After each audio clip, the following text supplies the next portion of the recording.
Thank you very much, and I appreciate each of the witnesses for being here today.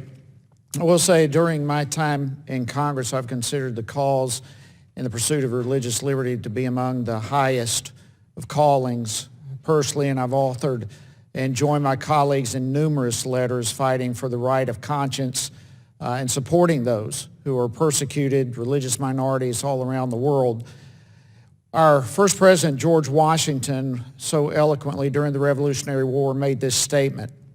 He said, "While we are contending for our own liberty, we should be very cautious not to violate the conscience of others, ever considering that God alone is the judge of the hearts of men, and to him only in this case they are answerable." It's a powerful statement.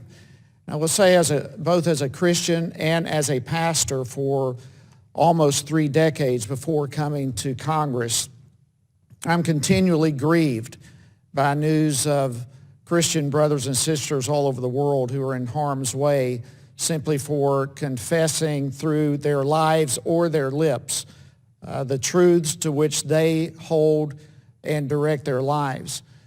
In 2013, German Chancellor Angela Merkel was mocked by the media when she said that Christianity was the most persecuted religion in the world. And of course, the data came out that bore true. In 2014, ISIS took over Iraq's third largest city, Mosul, home of Christians for over 1,700 years. And basically there, Christians were given the choice to convert, to pay a religious tax, or to die. And many of them abandoned their homes and fled. In fact, the Archbishop of Mosul actually made this statement that has rocked me. He said, quote, "There are no human rights, but in Western countries, there are animal rights. In Australia, they take care of frogs. Look upon us as frogs. We'll accept that. Just protect us so we can stay in our land." What a powerful statement.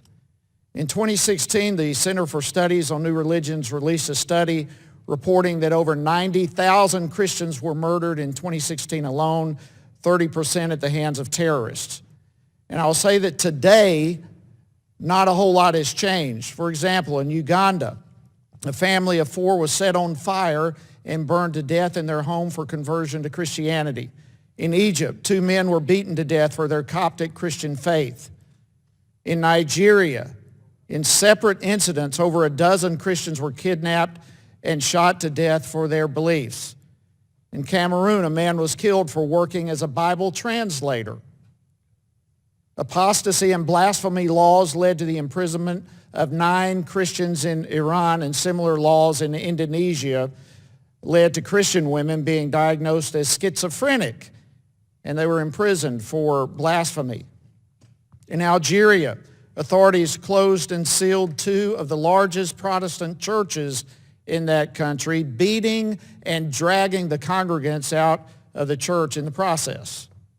In Egypt, 2 of the largest churches were razed to the ground. Now, what's interesting, all these examples I gave happened just in the month of October of last year. So from the sanctuary of our First Amendment protections, we can only imagine what these people and people like these Christian minorities over the course of a year, over the course of 5 years, over a course of 10 years, what they experience. Being driven into hiding, fleeing from their homes, from their families, silenced by fear, losing their lives and the lives of their family members potentially.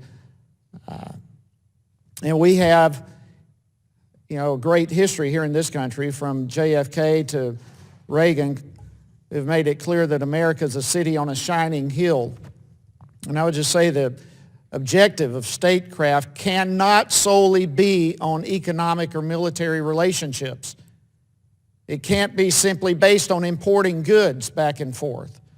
It must also be focused on our beliefs, our ethics, our values around the globe. And I would just encourage this committee potentially to reach out to our ambassador of international religious freedom, Sam Brownback. Perhaps he could come and we could take this hearing to another level. And in the meantime, I would encourage people all across this country to pray for not only Christians, but religious minorities around the world who are in harm's way because of their sacred beliefs of conscience. And with that, I'll yield back.